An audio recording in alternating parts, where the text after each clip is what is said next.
strategy.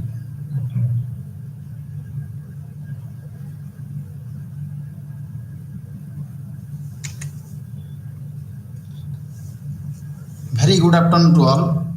Welcome to my class for the International Logistics and Supply Chain Management Unit 2. This unit is about the global supply chain management and influence of agencies. In this chapter, we will discuss the introduction to the global supply chain management and the agencies. Then we will discuss the challenges and importance of supply chain management models, impact of Warehousing Corporation Act on logistics in India. Then we will discuss the acts regulating the logistics in India. Then role of intermediaries in logistics and supply chain management. Last, we will discuss the key recent initiatives of Government of India. So after completion of this chapter, you will be able to learn all of this. So before going to the introduction part, let us know the agencies or sourcing agents.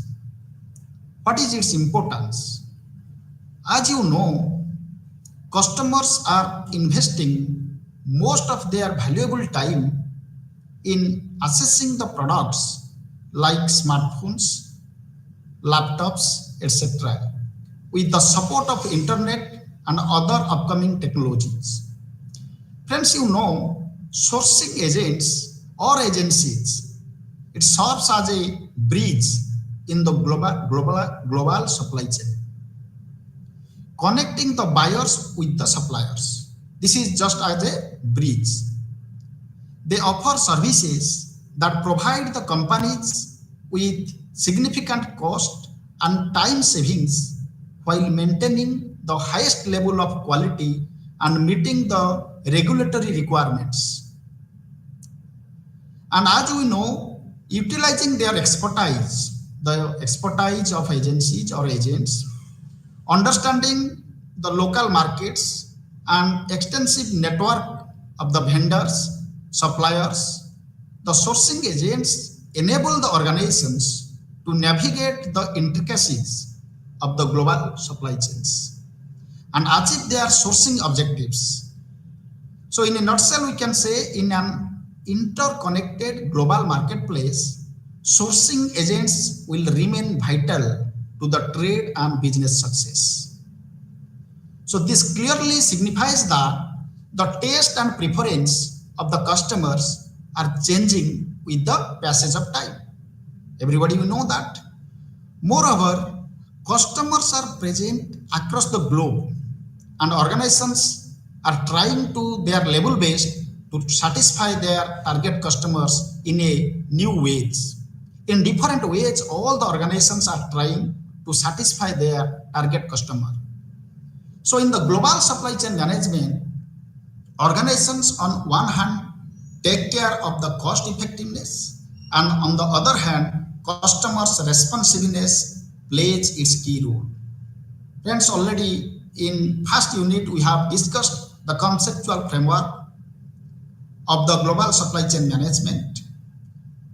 So we can say globalization is a two-edged sword. It has two edges. What are they? In that it provides opportunities to enhance the profits through cost reduction and maximizing the comparative advantage, but it also intensifies the competition. It has so many benefits and also a lot of precautions we have to take. Otherwise, it will be also creates problem to all the organizations. So global supply chain management, we can say it is giving so many benefits as well as also creates so many alarms or warning to the organizations also. Then comes to the challenges and importance of supply chain management. As we know, every sector, every strategy, every theories, there are some challenges and some opportunities are there. So now let us know what are the different challenges and importance of supply chain management. There are so many challenges are there, very important challenges and importance. Let us discuss. One is supply chain visibility. The number one challenge and importance is supply chain visibility. As we know, one of the important challenges which global organizations are facing nowadays, as the companies are relying more on extended supply chain partners and suppliers, this is having a closer impact on their business operations. So visibility is one of the important challenges. Next is supply chain alignment. What is that? Supply chain alignment. Global supply chain organizations generally fail to realize that they themselves are also a part of the bigger supply chain network, because you know it has a lot of network, it has a big network. So organizations have to pay due diligence towards the inbound and outbound suppliers and partners. If there will be not a proper alignment among them between the inbound and outbound suppliers, then also it will create some problem for the organizations. So supply chain alignment, it is also another challenges and importance. Number 3 is cost of product. Cost of product, you know, the cost part also plays an important role. The important challenge which the global supply chain organizations are facing is the gradual increase of raw material cost in the entire supply chain. It is gradually increasing. So many raw materials cost is gradually increasing. If the raw material cost will gradually increase, then how the cost of production or the cost of the product will be controlled? So then it is a very great challenge nowadays. The companies are continuously extending their suppliers and partners network for low cost material across the globe. It is a very important task for all the supply chain managers and the global supply chain agencies, how to reduce the cost. When it will be possible, if the raw material cost will be less. And nowadays, you know, day by day, it is increasing. It depends upon the different agencies, the raw material providers or suppliers. So if we have a great network, we have that much of control on that. Otherwise, we cannot control the cost. So these supply chain visibility, supply chain alignment, cost of product, these are the challenges and importance. Then another challenges and importance is quality of product. Friends, you know, nowadays all the customers, irrespective of the age, irrespective of the gender, irrespective of the local, everything, irrespective of the geographical region also, everyone are much more cautious about the quality.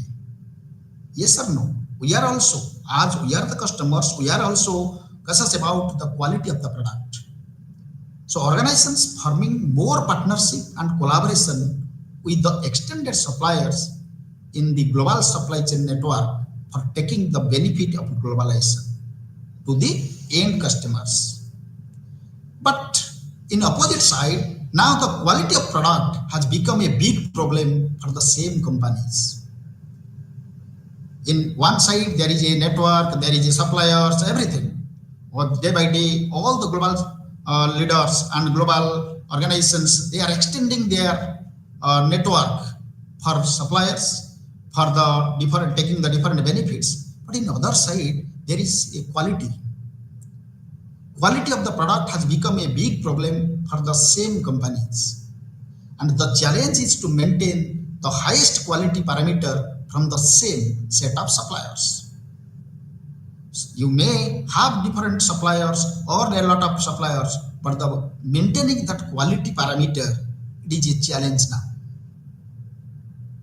Next, your challenge is shorter lead time and inventory. Lead time. What is that lead time and inventory? You know, organizations are becoming more dependent on the extended suppliers in today's global supply chain management. Unless and until the suppliers will cooperate, we cannot extend our service. So organizations are becoming more dependent on the extended suppliers in today's global supply chain management. Customers are demanding products in shorter time span. So it is very difficult for the companies to fulfill the desired demands of the customer with the available time and resources. Because the customer will not understand anything. They will demand their products within a certain period, within a short span of time. So it is very difficult for the companies or the producer part to fulfill the desired demands of the customers with that particular available time and resources. So it is the shorter lead time and inventory. It is also another challenges. These are the 5 challenges and importance. What are they? Again, let us recall. One is supply chain visibility. Second is supply chain alignment. Third is cost of the product, quality of the product, shorter lead time and inventory. These are the different challenges and importance for the global supply chain management agencies and global supply chain management organizations. Then comes to supply chain management models. There are so many models have been introduced after the era of or in the era of LPG. So many models are there for the global supply chain management business, or for global supply chain business, different models are there. We can say the number 1 category is the efficient supply chain management model. Efficient supply chain management model. What this model tells about?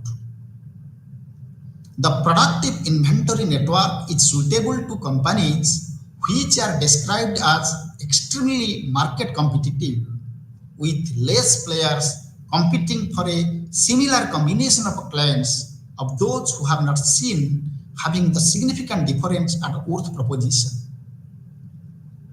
The productive inventory network is suitable to the companies which are described as extremely market competitive. That means with less player competing. That means competitions is very less for a similar combination of clients. Then this model is basically most applicable to which industries? And to the industries such as steel and cement. But I told these industries, this model is basically or mostly applicable to industries like steel and cement that survive in extremely competitive markets with various manufacturers and consumers who might not easily respect their distinct value propositions. So this efficient supply chain management model is basically meant for this type of industries. Second is the fast supply chain management model. The quick store network is the best for those companies producing popular commodities within a smaller span.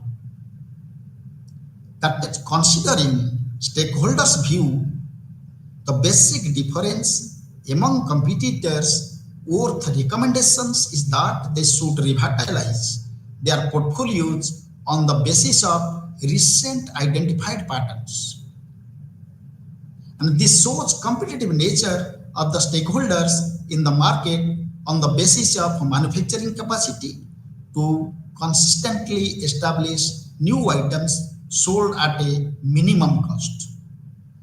This fast supply chain management basically shows the competitive nature of the stakeholders in the market on the basis of manufacturing capacity, where consistent establish new items sold at a minimum cost.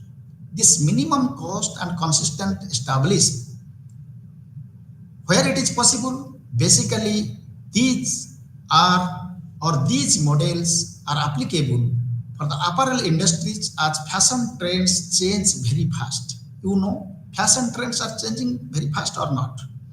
So, for an example, smartphones, as technology gets absolute very fast, you can take the example after introduction of the 5G network, the other models now abolished from the market. So the fast supply chain management model tells about to adapt the different technological region or the different demand from the customers. Already I have given two examples. One is your smartphones, another is your apparel industries. This is linked with the fast supply chain management model, fast FAST. Next model, the continuous flow supply chain management model. The continuous flow supply chain management model. The basic spotlight of this persistent stream store network model is the market interest strength. Forms are planned in such a way that path guarantees consistent rhythm and constant progression of items takes place. The continuous flow model tells it is normally for an exceptionally adult inventory network. It is an exceptionally adult inventory network with a client request profile that has little variety, such as paper industries. You can take the example of paper industry. Basically, the continuous flow supply chain management model we can link with the paper industry to have a better understanding. Because here what happens, these are the client request profile and that has little variety, because you know different varieties are there in this particular models. It is applicable for that particular industries and models.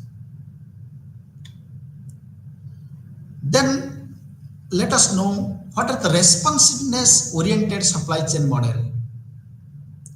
It is another categories, responsiveness oriented supply chain model. Under this responsiveness oriented supply chain models, there are different models are there. One is the agile supply chain management model. What is this agile supply chain management model? Let us understand and remember what is this agile supply chain management. The price sort of inventory system is valuable for companies that make similar products determined for customer. Similar products. This is regularly found in the variable interest of a business. They use a specially make point, which creates and makes the stakeholders buy in order to refrain the items from having no deals in near future. And basically in this model, the management should focus on procuring the dexterity strengthened by two universal capabilities. What are they? One is overabundance limit and items and procedures intended to create the smallest potential groups. So in this model, we know how it is working in different industries. Second, the custom configured supply chain management model. What is that custom configured supply chain management model? Basically, this specially designed store network model is described by high level importance of expenses for those resources which are all out expenses and increase the completed setups of the products from one stage to another. And here the proceeding designs are booked by a cost or a persistent renewal model contingent upon the changeability of the interest profile. So item setup and downstream procedures are booked in the wake of accepting the client's organizations, and to guarantee a short request cycle, those procedures are structured with the additional limit accessible. So this custom configured supply chain management model basically tells about these expenses for those resources which are all out expenses and increase the completed setups of the products. And the precedence designs are booked by us or a persistent renewal model of the contingent upon the changeability of the interest profile. And next is the flexible supply chain management model. There are so many models out there. So among them, the flexible supply chain management model is about the sixth inventory network type. The flexible model is appropriate for certain companies that satisfy unexpected need, and in such a way are confronted with the high and low appeal. And the store network model is described by flexibility, which is the capacity to reconstruct inward process required to meet the stakeholders' requirement. This model generally or ordinarily used by administration companies. Which companies? Administration companies that focus on care of starting situations, maybe in any event including crisis. So basically you can remember the flexible supply chain management model is generally used by the administration companies, which focuses on care of starting situations, maybe in any event including different crises also. So this was about the different models. Now let us know about the impact of warehousing corporations on the logistics in India. There are different acts are there, different regulations are there. So what is the impact of Warehousing Corporation Act on the logistics in India? There is a Warehousing Corporation Act 1962. What is its impact on the logistics in India? This act come up with the incorporation and regulation of corporations with aims at providing support to warehousing of agricultural products and other commodities and for matters connected with it. This particular Warehousing Corporation Act 1962, remember the Warehousing Corporation Act 1962, it came up with the incorporation and regulation of the corporations with aims of providing support to warehousing of agricultural products and other commodities. The main objectives or the basic objectives of this act are, but one is to issue a warehouse receipt to the depositor that can be used as a negotiable document for transaction with producer, dealer and bank. Second objective, to reduce wastage and shortage losses by establishing the developing and running warehouse on scientific principles. Scientific principles means there must be some logics. Must be some evidence. So to reduce the wastage and storage losses by establishing, developing and running warehouse on the scientific principles. Next objective, to help depositors in marketing the warehoused goods. To help depositors in marketing the warehoused goods. Next objective, to train and develop manpower to manage warehouse built and run on scientific principle. So these are the basic or important objectives of Warehousing Corporation Act 1962.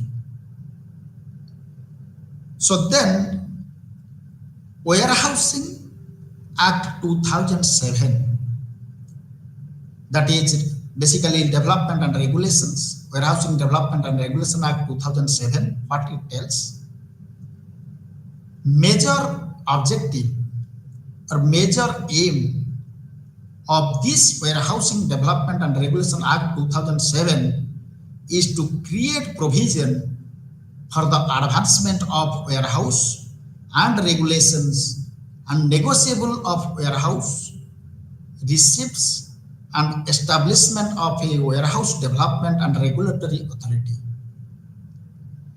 This law applies to any person who is registered as a warehouseman with the authority of carrying on the business of warehouse, that is maintaining warehouse for shortage of goods and issuing negotiable warehouse receipts.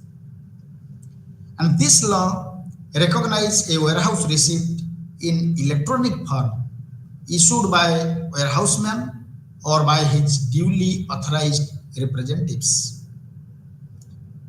See, so this Warehousing Development and Regulation Act 2007 basically focuses on the negotiable of warehouse, receipts and establishment of a warehouse development. And this is also applicable to the registered as a warehouseman with the authority of carrying on the business warehouse. Then also it recognizes the warehouse receipt in electronic form issued by the warehouseman, which is duly authorized representative. Next, there are different acts regulating the logistics industry in India. Logistics, it is a very important part in the supply chain management. So what are the different acts regulates the logistics industry in India? Like other, it has also different acts are there. So one is Motor Vehicle Act 1988. What the Motor Vehicle Act 1988 tells? This Motor Vehicle Act firstly came into force in 1914 with the growth of road traffic. This act was further amended in 1988 and the Motor Vehicles Bill 2017 was passed by the Parliament on 10th April 2017. So in a phased manner, the Motor Vehicle Act comes to exist. First, the act passed in 1988 and firstly came into force in 1914 after the growth of road traffic. Then this act was further amended in 1988 and the Motor Vehicles Amendment Bill was passed in 2017 by the Parliament on 10th April 2017. So in this Motor Vehicle Act, there are different key provisions are there or amendment or bills are there. In the 2017, there are different amendments or bills are there. One is safety of pedestrian and non-motorized transport. Second is safety of children during commuting. Next is stringent punishment for faulty road design, engineering and maintenance. Then it also covers the transparent, centralized and efficient drivers licensing system. Also, it takes into the consideration about the registration of new motor vehicles by the vehicle dealers, etc. There are so many other amendments are there, but some important amendments or bills are like one is safety, pedestrian and non-motorized transport. Second is safety of children during commuting. This act also covers the stringent punishment for faulty road design, engineering and maintenance. Also, it considers or covers the transparent, centralized and efficient driver's licensing system. Also it covers how to register, how a new motor vehicle will be registered by the vehicle dealers. This Motor Vehicle Act 1988 covers all of these. Then also Motor Vehicles Amendment Act in September 2019, it has been a little bit modified. In 2017, already I have told what are the different amendments or bills passed and what are the different amendments or bills covered by this act. But in Motor Vehicles Amendment Act 2019, the key provisions of this Motor Vehicle Amendment Act September 2019, under which new penalty for the following offences for violation of road regulations were identified. What are the new penalties or for the different offences? One is unauthorized use of vehicles without license. It considers under the Motor Vehicles Amendment Act 2019, it has mentioned a special penalties for those who have unauthorized use of vehicles without license. If anyone have no license, then he or she cannot use the vehicle. It is also passed in the unauthorized use of vehicles without license. Then another things also it covers, that is driving without license. Next, it covers also driving despite disqualification. If you have disqualified due to different reasons, due to unexpertise or due to different legal prohibitions, then also how it will be treated as a new penalty, that also covers in the Motor Vehicles Amendment Act September 2019. Also it covers about the overspeeding. The overspeed, you know, there is a certain speed limit. If you are crossing that limit of speed, then there will be a penalty. It has also mentioned in the Motor Vehicles Amendment Act 2019. Another is drunken driving. You know, drunken driving is also, it is a very one type of provision. Nowadays also it is applicable. So it first considers in 2019 in the Motor Vehicles Amendment Act September 2019. Also it considers and it also covers the penalty will be charged for the drivers who was already drunk.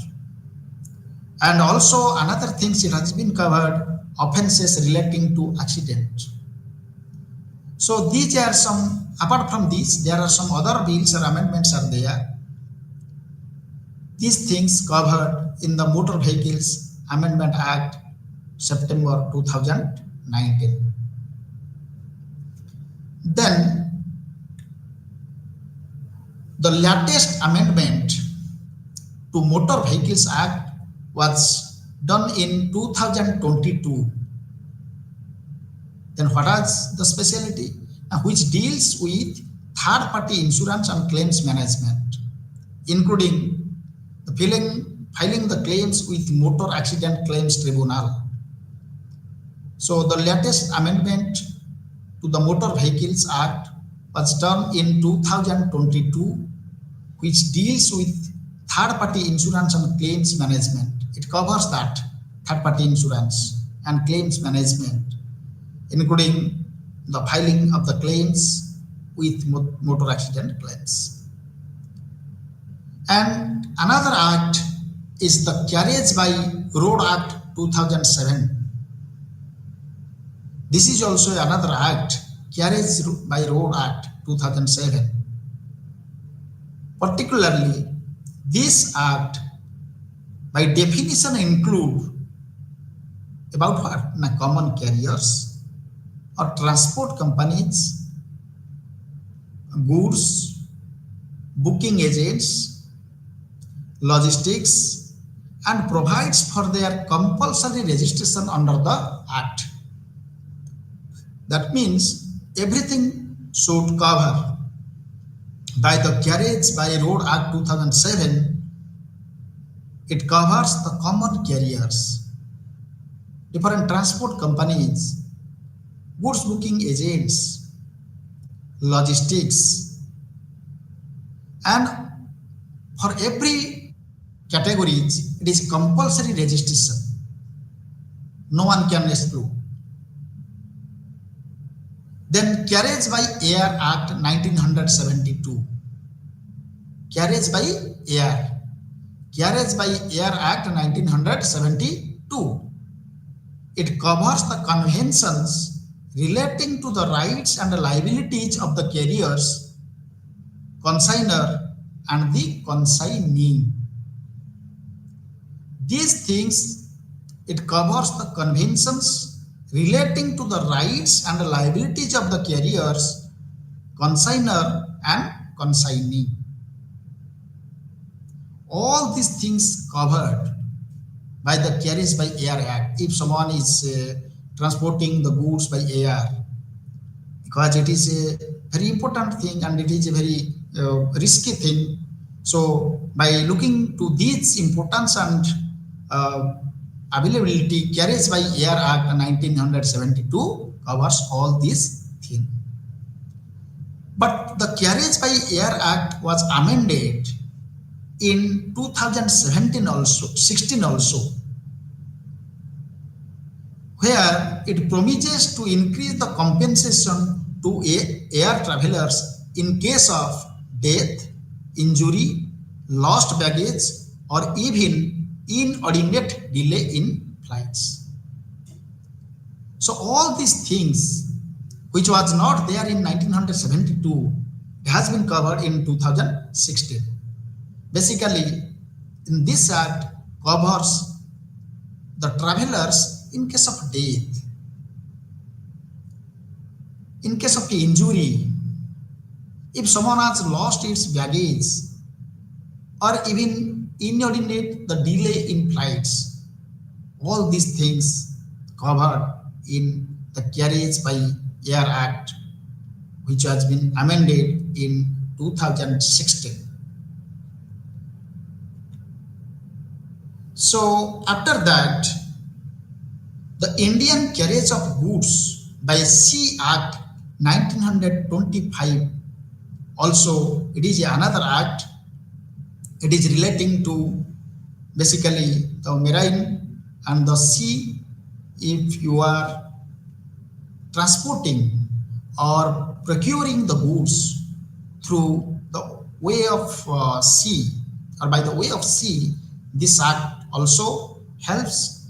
This act came into force on 21st September 1925. By considering the guiding principles of Brussels International Conference on Maritime Law held on October 1923. So here the Multimodal Transportation of Goods MMTG Act 1993,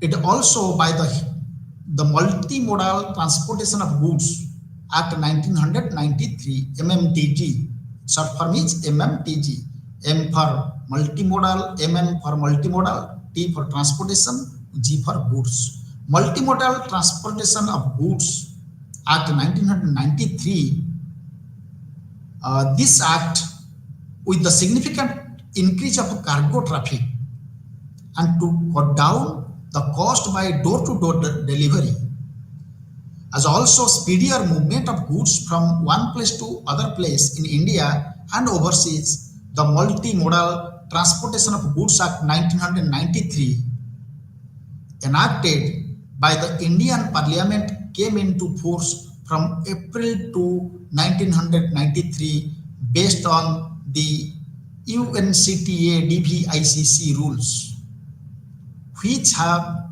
gained widespread acceptance. Basically, this Act, MMTG Act 1993, it increases due to the cargo traffic and cut down the cost by door-to-door delivery.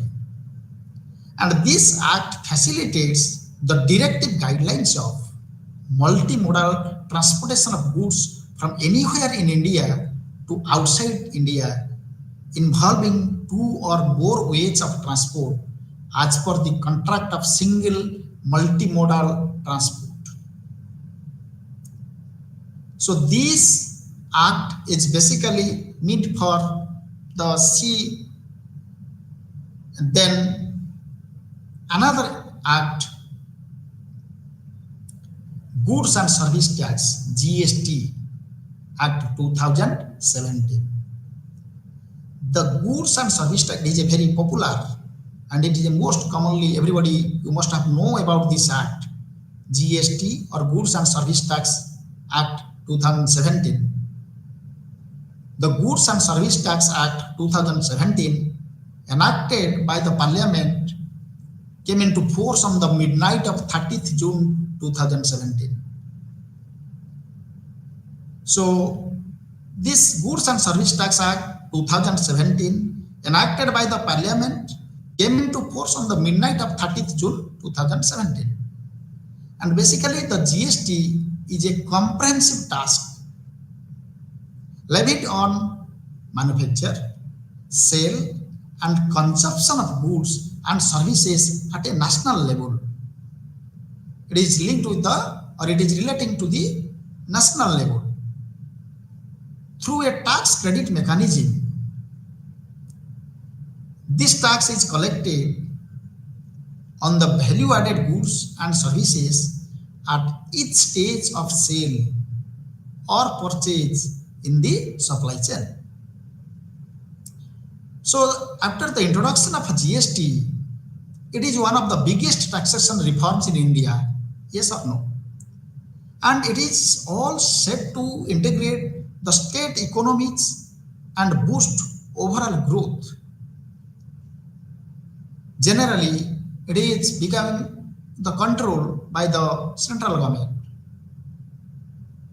And the GST, already I have told, it is a biggest reforms in India. Basically in our country, India, it is a biggest reforms. And it is all set to integrate the state economies, the different state economies, and also it creates, it boosts the overall growth of the nation. So it is also an act, another act, which is, as you know, this is in this chapter we are studying different acts, because you know, to control that agencies or the different global supply chain business, we have to know different rules, regulations, principles and acts. Until we will know, we cannot work globally. Because you know, in different countries, different laws are there, different rules and regulations are there. So we should have a fundamental idea. Basically the agencies, the intermediaries, they should have a basic idea. They should have a sound knowledge about the different acts. So we are studying different acts about the different like logistics, different ways like Motor Vehicle Act, different Marine Act, then GSTs. These are the different acts.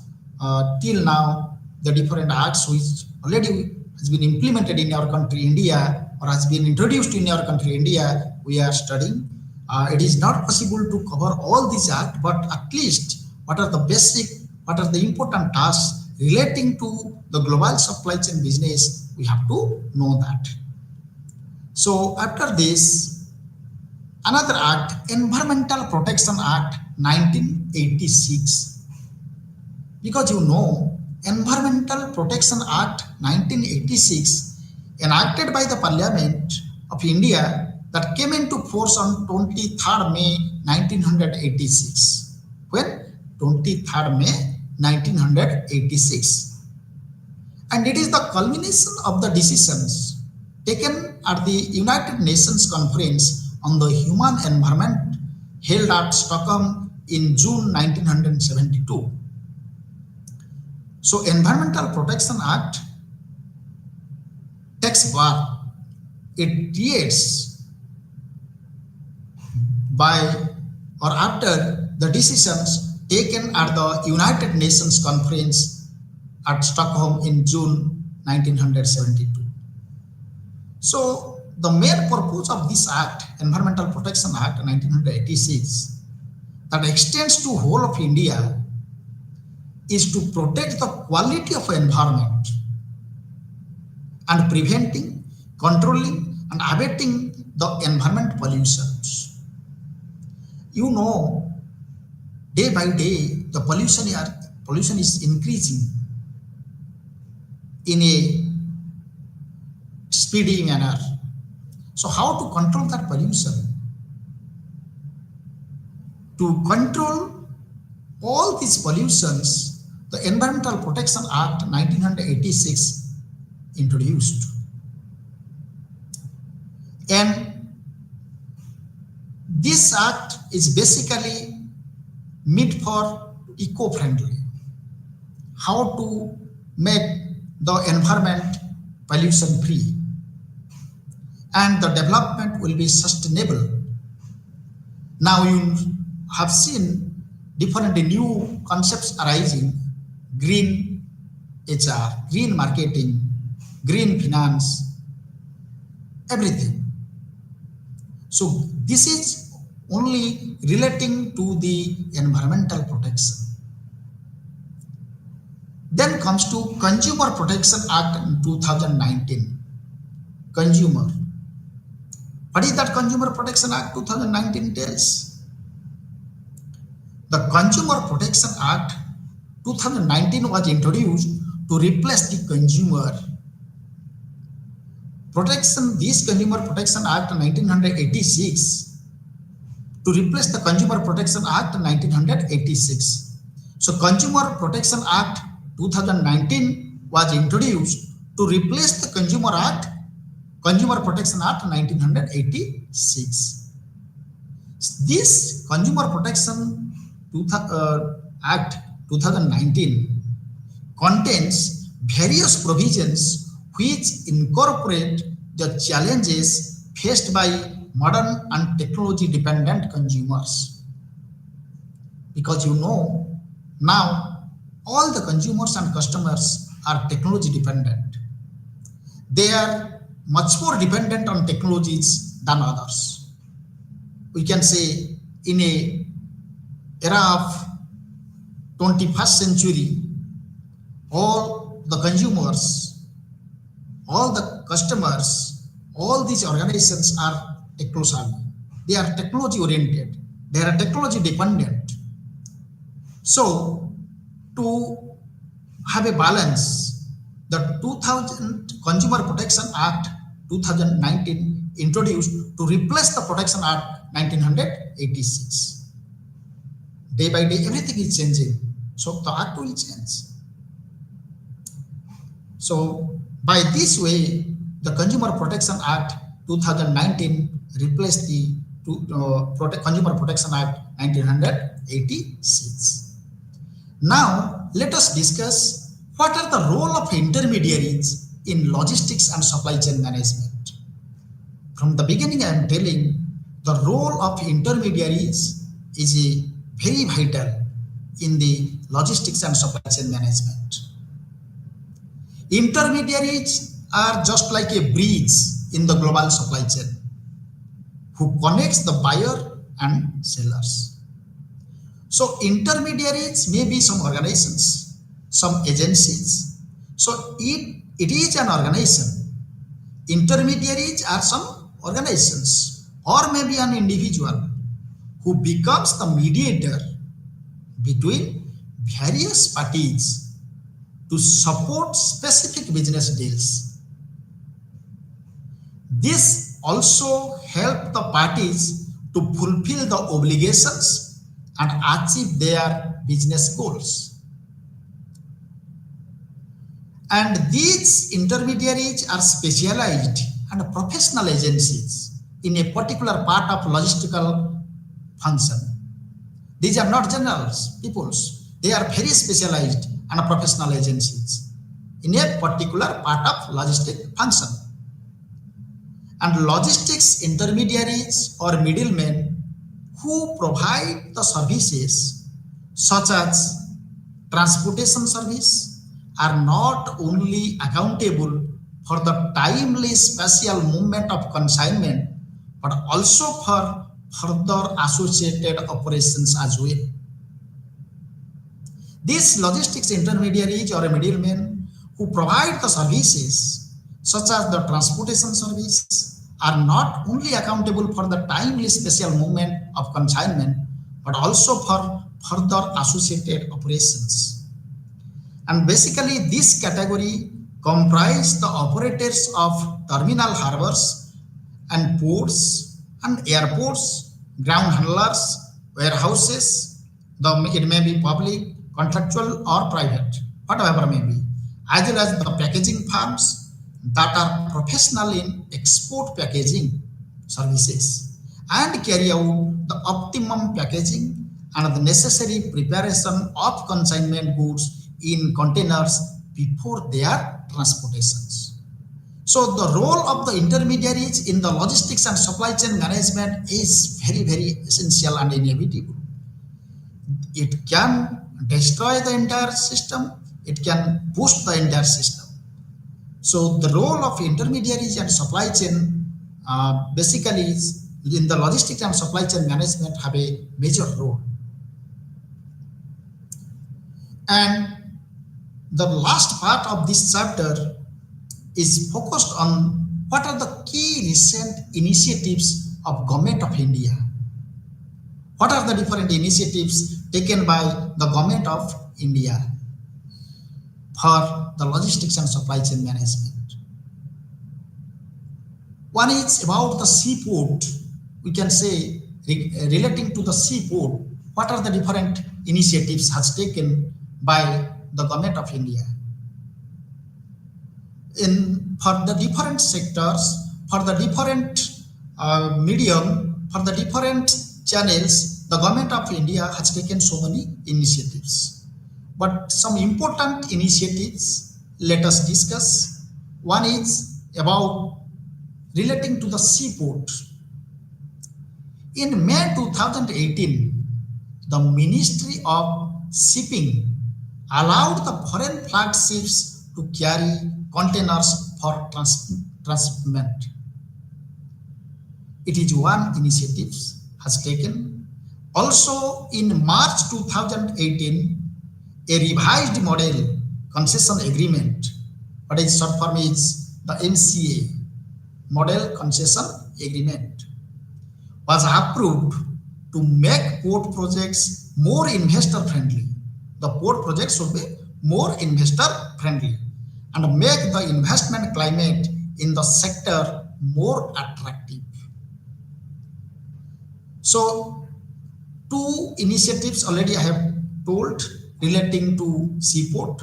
Another thing, the project NMATI has been started by Government of India to identify the opportunities areas for improvement in the preparation of major ports.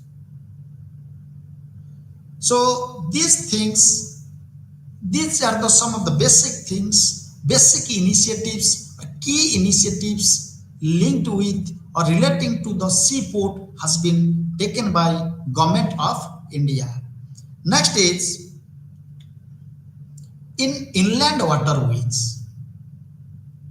There are in seaport already we have discussed. Then in inland waterways, what are the different key initiatives has taken by the Government of India?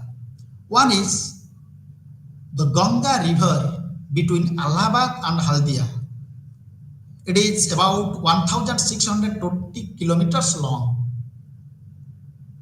It is navigable up to Patna by mechanized boats and by ordinary boats up to Haridwar also. It is already it is one of the key recent initiatives or key initiatives taken by Government of India in inland waterways. Another thing is the Brahmaputra river between Sadia and Dhuban. It is about 891 kilometer long. It is navigable by steamers up to Dibrugarh and is shared by India and Bangladesh. Another thing is the West Coast Canal in Kerala between Kottapuram and Kollam. It is also almost 205 kilometer long. So these initiatives or key initiative or recent initiatives has taken by Government of India,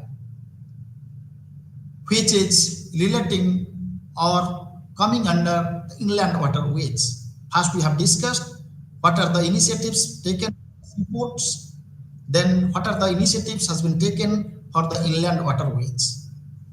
Next, also relating to the road transportation, the National Highways Authority of India was created by an enactment of the Parliament Act, that is National Highways Authority of India Act 1988, to replace the earlier Act, National Highways Act 1956, that empowered the declaration of certain highways as national highways. So one is Metrino parts.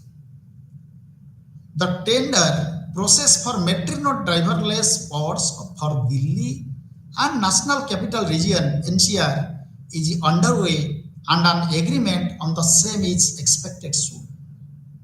So the Metrino personal rapid transit system has been announced from Delhi Haryana border to Rajiv Chowk and Soma Road as a pilot project.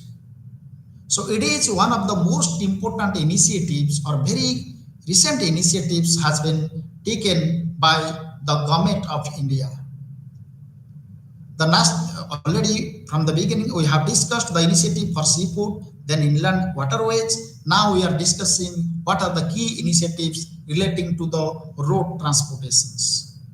So in this also then comes to there are different initiatives also has been taken for the highways for aircraft landing. Aircraft landing, the government is not only focuses on sea or waterways, on inland waterways, and also in the road transport also for the aircraft landing also, the government is looking at building highways across the country that can also serve as landing strips or runways for the aircraft, both for civil and military. So now we have covered what are the key recent initiatives by Government of India.